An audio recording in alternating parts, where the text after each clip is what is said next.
welcome to the stage, your cruise director, Mitch Merucci. All right, how are you doing, everybody? Are we feeling good? Surprise! Always surprises the first two people here. That's probably my favorite 5 seconds of the cruise right there, by the way. Was that a cool entrance? Yeah. I'm not doing it again, sir. All right?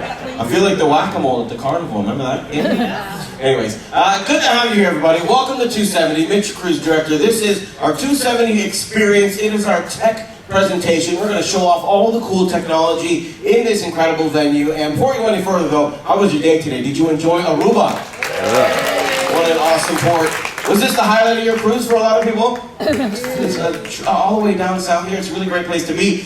So thank you all for coming out. I know it was a long day, but we're going to do some really cool stuff here and show off all the incredible technology in 270. By the way, for those that do not know, this is an incredible amount of money went into the planning, the creation, and everything that you see in this venue. In fact, the price tag is around $37 million for everything you see here inside of 270. And a really cool fun fact is that costs more money than the first ever cruise ship Royal Caribbean built, which is insanity when you think about it, right? It's really cool, and it goes to show that Royal Caribbean will dedicate this much money into such a cool venue that in fact is actually pretty small. It only holds about 500 people in total. So we're going to go through some really cool stuff, but I'm going to come down here first of all, and we're going to show you all kinds of cool stuff. But the most important thing to remember here in 270 is that this is not a traditional theater. It is a multi-purpose venue, and we're going to go through some of those differences right now, starting with this really cool floor. Now, the design of the venue is that you can't see from every angle, but because of this cool technology, we can make it happen even with a short guy like me. So check this out. This is the highest point we can go here in 270. This is what we call the cake lift. Guess why? I know. Yeah. I look like a cake topper, right? I know. But as I said before, the idea here is that this venue is completely different than we're normally seeing in a regular theater, especially over at the other end of the ship, the Royal Theater. It's completely different. There's no actual backstage area where you have the curtain and you have the props. There's no side stages or wings where we have our performers or props usually enter and exit from. So when designing a show here in a venue such as this, the team had to be really creative as to how they're going to make it happen, where the entertainers are going to come in and out of. And as we said before, it's a different kind of a venue. So it's not just for theater. We have all kinds of cool things happening in here. Dance parties, movies, activities. There's the 270 Cafe. It's kind of like a living room, and you will see people falling asleep here throughout the cruise. And that is totally normal. So if you did that, no problem. All right? But as I said, it's a different kind of a venue, so when you're trying to create a show in a venue like this, you have to be very creative. So we have, of course, this lift. We have over here to my left and my right, we have the stage and piano lifts. Those go all the way down to the substage area where we have the offices, you have all the mechanics, and of course the dressing rooms, and we can literally bring the entire cast of performers and all kinds of musical instruments, props up and down in a matter of seconds. We have the actor lifts, which is what I popped out of. There's 3 of those, 1, 2, 3, and those are actually pretty cool because they're hidden and you don't even notice that they're there because they have those plants on them, but our performers can come up and down out of those. And then if you look up to the ceiling, we have our incredible aerial hatches. There's 4 of those as well. Up top there, we have what we call the grid. It's like a catwalk system, and that's where our rigging team takes our performers and helps them fly in and out for the show as well. So pretty cool stuff. That all connects to a secret staircase back there that goes all the way down, all the way up as well. Before we go any further, by the way, who actually saw the book so far? Our signature production here. Okay. We'll talk about it later, but there's going to be a couple more chances for you to see it if you haven't seen it so far. But the idea is of course, that gives us all these cool elements, gives us the idea that we can make a really cool show in a non-traditional theater venue. So I'm going to come on over here and we're going to get ready to show off the first really cool piece of technology here inside of 270, and it is our trademark VistaRama. Now people ask about the name 270, and when you're here in the daytime, you see that expansive view on the back glass all the way around. That is actually 270-degree view, and that is where you get the name 270. So what we do here at night is we have these shades that cover it. We are talking 29 by 135 feet. This projects in 12K, and we're going to show it off right now. So our production manager, Anthony, is going to light it up. Here we go with our VistaRama, and it's not 1 projector, not 2, not 3, not 4, but you are talking 18 projectors. So very cool stuff. Now these are all hidden up in the ceiling actually, and throughout the cruise, if you haven't already seen them, come back here, take a cool look at them. And what we're going to do now is with the push of a button, we are going to align these images into one. Okay, I think we're going to get, I think there's an alarm back there going off, but we'll take a look at that. Okay, very cool. So that's 18 projectors into one static image, and what we're going to do actually is take a pause. If someone will let me know if that's an issue, but I think there's just an alarm going on back there, maybe with the door. But now, with these 18 projectors, what we're going to do, it's really cool actually, because in the old days, when you had the first color TVs, you had a test card. And the test card is really cool stuff. It shows us what we can do with the VistaRama. We're going to check it out right now.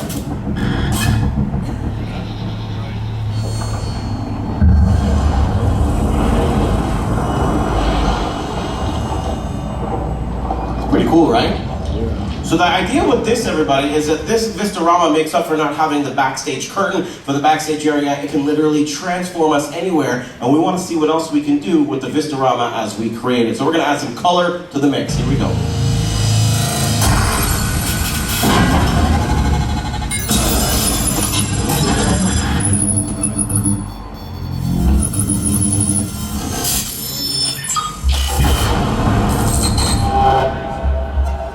So that's pretty cool, but I think my favorite part next up right here is the illusion of depth.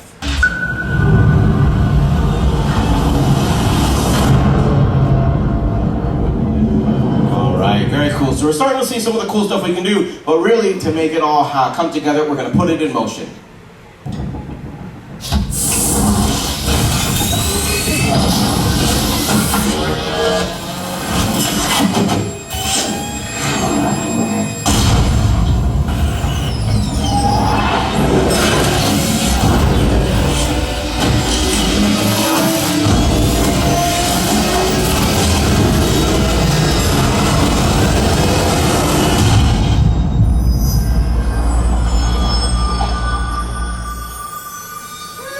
What do you think, everybody? Isn't that cool? But we're not done. Because we can, we are going to blow it up.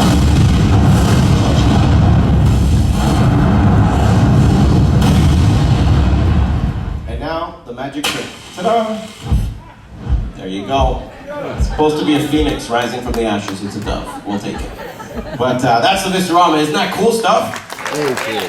So that's 18 hidden projectors in 12K, and the idea, again, is it literally can take us anywhere, transform us, limited only by our imagination. And the one important thing to think about is that as cool as that is, we're using that in the show, but what else are we going to be able to use that for? We've gone through all the sequences of what we can do with it, and now we just have to be creative, and how else can we use this outside of the show that we do in here? And Royal Caribbean has a passion, a true passion for live music ever since our very first ship, so we wanted to do something with live music that we could never do on board, and that is just amass a huge number of live musicians on board. We can't quite do that, but we took 75 members of the American Philharmonic, flew them all down to DC, recorded a 50-minute symphony, and it really is fantastic stuff. And what we're going to do right now is highlight our favorite section of that symphony in a tribute to the great movie music of the one and only Mr. John Williams. It really does create the illusion they're all there. We're going to check it out, and we hope you enjoy. And by the way, it kicks off with a bang. It's presented in 7.1 audio. I think it sounds great. We hope you enjoy it. Let's check it out.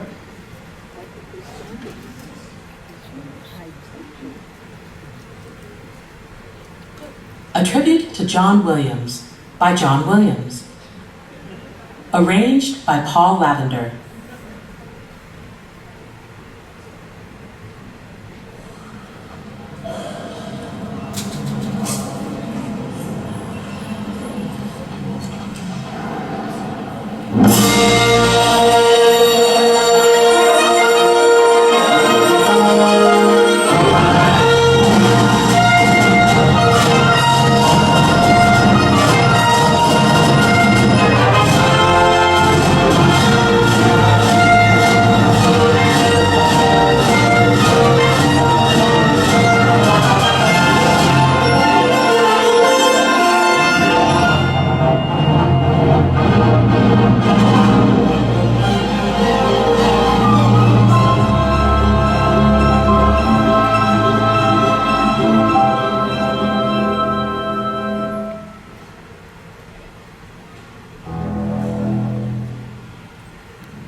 thought this was absolutely perfect for a cruise, this one.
everybody. Pretty cool stuff. That's our virtual symphony glimpse of that.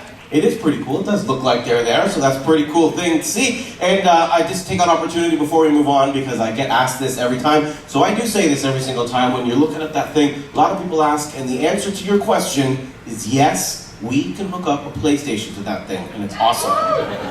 Wouldn't that be awesome? It would be really cool. All right, so we're going to get ready to move on here to the next section as we highlight the really cool technology, as many people say, the highlight of the entertainment package here inside of 270, being operated by our production manager up in the booth, Anthony. This is $7 million in technology right here that you see coming down from the ceiling. You're looking at 6 100-inch LED screens attached to 6 advanced ABB industrial robots. These are not the same robots you're going to find on Amazon, okay? These are the same kind of robots you're going to find over in the factories assembling Porsches We do not use them for any of that kind of stuff. We are using them simply for entertainment purposes for a few hundred people at a time, and it's an amazing thing to see Royal Caribbean spend this amount of money on this really cool technology. This whole apparatus sits on a 5-ton beam, and it is really a cool thing to see. This proprietary technology debuted in 2014 on Quantum of the Seas, and every new ship that we have, it gets better and better, and we need the literal best people in the world to help us make content and program these robots. And you're going to hear a little bit more about Moment Factory that helps us do the really cool content for this, but also when it comes to programming these robots, we need the best in the world. And there's a guy named Andy Fleecis. You can find him on Twitter. I follow him. He's known as Andy Robot, famously known for helping program the Mars rover. He's the guy we help. We used to actually program these robots. So it's amazing stuff. We have, like I said, the best in the world to help us do it because you can't find this stuff anywhere else. And what we want to do right now is show off these really cool robots. We have about a dozen video robot productions that we have created over the years, and we're going to kick things off with the favorite one of the crew. It is called Battle, and it signifies the battle between good and evil. We really like this one because it's got a cool soundtrack, one, but two, it has some really cool erratic movements that kind of really shows off what the robots can do. We hope you enjoy it, so let's check it out. It's Battle.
battle, everybody.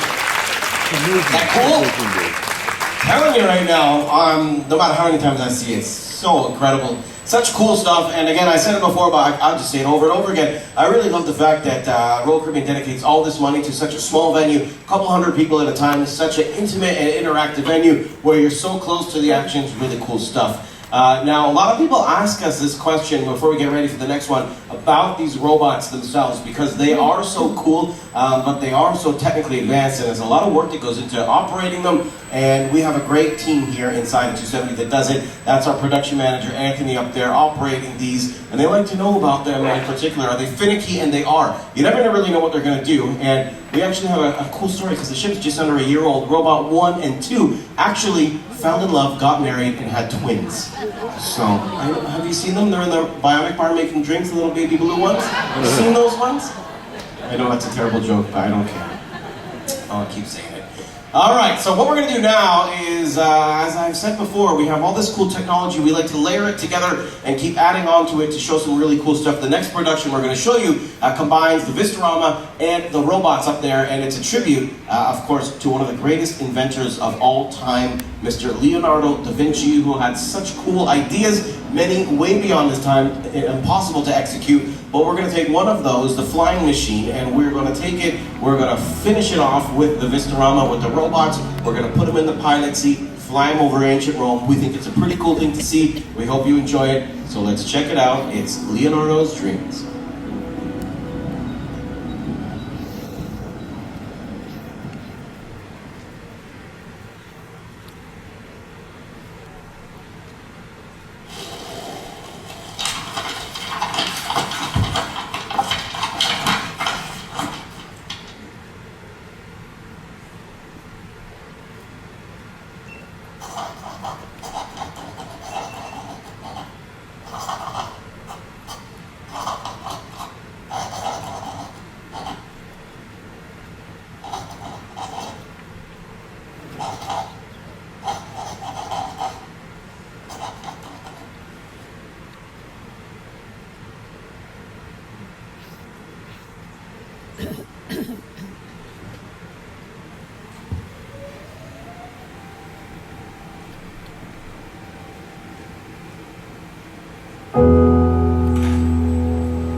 Okay, ladies and gentlemen, there you have it. That was Leonardo's Dreams.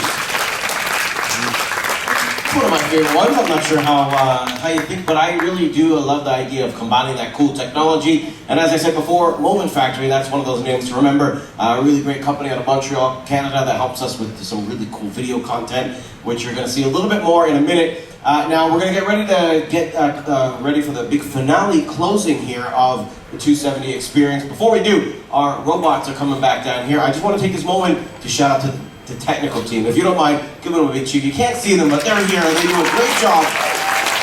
We never get a chance to appreciate them as much.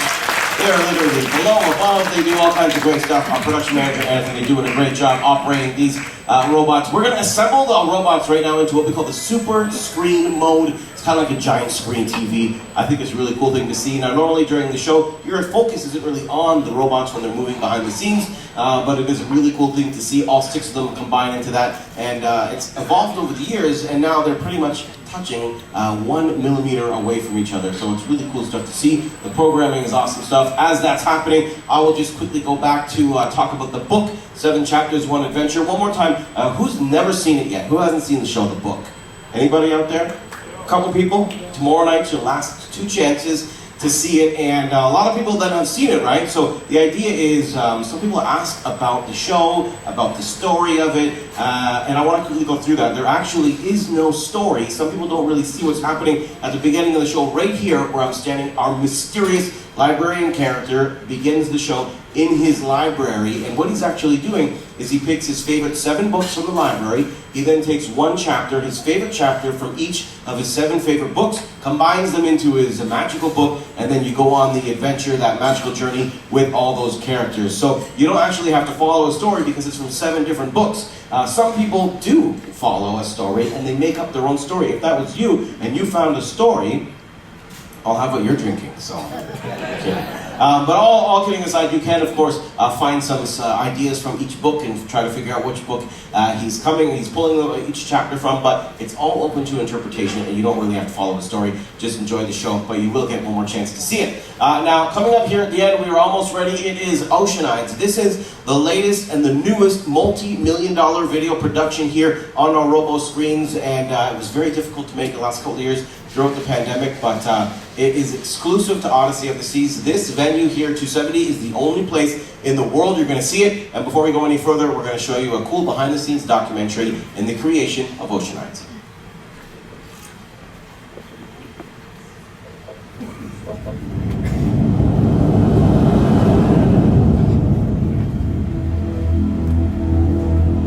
I think we're doing something that's never been done before. What's exciting is making the impossible possible, making the audience feel that what they're seeing is impossible. We are at the precipice of a completely new form of cinematography.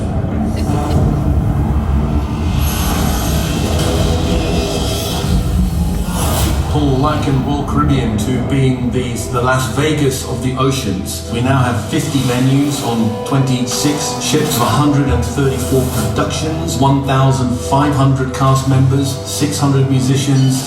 The crown jewel in the entertainment package is, of course, the Robo screen installation. 6 robots, 6 axes each, 36 axes with 6 massive video screens. We had to go to the best people in the world to help us execute video on it, and there was no question that it was Moment. We use a lot of technology, we use a lot of interactivity, and we mix a lot of the physical world with the digital world. We create new types of entertainment to bring people together physically. We, over the years, have created 12 vignettes, but only one of them was live action, and that's the famous Dance in a Box. We came up with the idea of putting a dancer in a green box and rotating it and then recreating those movements on the Robo screens. Oceanides is the second in the Dance in a Box series. Nick and Julian came up with this idea of doing this in water tank. Imagine water tanks rotating. Okay, I'm here, man. It's very technically complex, very technically difficult, very dangerous. People have built water tanks before. I'm pretty sure it's the first time that someone builds a rotating tank. It's heavy engineering, not only to be able to rotate this thing with the weight of the water and the pressure, but also to come up with security features for the performers to be safe, because this thing gets sealed. They're basically trapped in there. We've got 4x4x7. which is quite small for a synchronized swimmer. We're used to having a lot of space. We're used to being able to move back and forth. It is a dance show, but there are levels of symbolism. Oceanide is the story of a pearl diver who dives into the ocean to find treasures. She comes across a group of water nymphs. It's a fairy tale, it's a fantasy, and it's an adventure. The perspective shifts and the illusion of depth are key principles in Oceanides. Ryan Marshall, who did all the pre-visualization, calculating the camera movement to achieve the movement that will create the perspective that we need. There's a limitation of these physical screens driving a limited movement of another physical thing, and it's the toughest challenge to find where those two worlds intersect. We're actually synchronizing the rotation of the tank with the movement of the physical screens, the movement of the cameras with the movements of the screens as well. There were a few little technical hiccups. We have a computer-controlled camera. Would it hit someone in the head? Yes. The first time we rotated the tank, would it leak? Yes. This is still a stunt, and the worst thing that you can do is start overlooking stuff. There's over 250 line cues in the show. 35 seconds without air, without breathing, basically working in line. It's very disorienting, so if you're at all claustrophobic, it's a little scary. The idea behind the ending of the show is to drain the water out of the tank, and Miho, one of our performers, injured herself. The suction of the water was stronger than what she was prepared for, so she ended up being pulled at the bottom of the tank very fast. It was very stressful. We had to stop everything to make sure that Miho was alright. So we really didn't know if Miho would be able to get back on the set. Miho did come back the next day with a big smile, and she wanted to get back in the tank and finish filming her scenes. It was very inspiring. We decided on a new ending which would be symmetrical to the beginning. Everything was real, live on camera. We wanted to use real animals. Koi fish are colorful, tropical, and caimans, small crocodiles, and one baby alligator. It's really impressive when you start seeing these tanks moving. You're like, wow, this is impossible. What's going on? It's fantastic. It's really fun. I mean, we have a really great creative space to be working and to be growing. I am a kid at heart. This is obviously playtime. Very happy. Over the moon. I think with this film, we achieved something that is both aesthetically and technically a prowess. This really is a dynamic video live performance that I think will be awe-inspiring to people that see it. I feel extremely lucky to bring back what's at the heart of Royal Caribbean, the ocean. There is a tendency for us to slightly forget the ocean outside the window. This is a really good reminder of what we're doing and where we are. I think that's a good line to close out on. All right, yes, indeed it is. Very cool stuff, right? So actually, we're very proud to let you know before we kick things off with Oceanides that this actually was submitted with the Producers Guild of America for an Innovation Award, and out of over 200 entrants, this was a top 6 finalist, which is a first for Royal Caribbean Productions and Royal Caribbean Entertainment, so we're very proud of it. We didn't actually win the award. We were up against some really cool competition, and you may have actually seen the show that we lost against on Disney+. The Mandalorian beat us, so Baby Yoda beat us pretty much. So. But he's cute, so it's okay with us. But it's a really cool accomplishment for us to be in the running with that. And as I said, it's a multi-million-dollar production. It runs just around 5 minutes, so it's a really cool thing that we're spending this amount of money to entertain on for a ship basis. So it's really cool stuff. This is what we're going to finish up on here, everybody. This is the main event, but before we do, we just want to remind you that you do have 2 final chances to see the book here tomorrow night. Also, The Effectors, the most high-tech show literally in the world on a cruise ship, is also here on board Odyssey. You get a chance to see that tomorrow night if you didn't already catch it this evening. And lots of other cool stuff going on. In fact, tonight at 9:45, our DJ is going to kick off here, DJ Marius, and then at 10:15, our big 70s disco party is going to be happening. So that's going on. Lots of stuff happening around the ship. Enjoy yourselves, but we're going to get ready here for the main event. And one more time, thank you so much for being here. This will be the final part of the show. And again, the only place place, literally, in the world you can see Oceanides is in 270 onboard Odyssey of the Seas. So thank you so much for being here. I'm Mitch, your cruise director. Have a great evening, and without any further ado, it's Oceanides.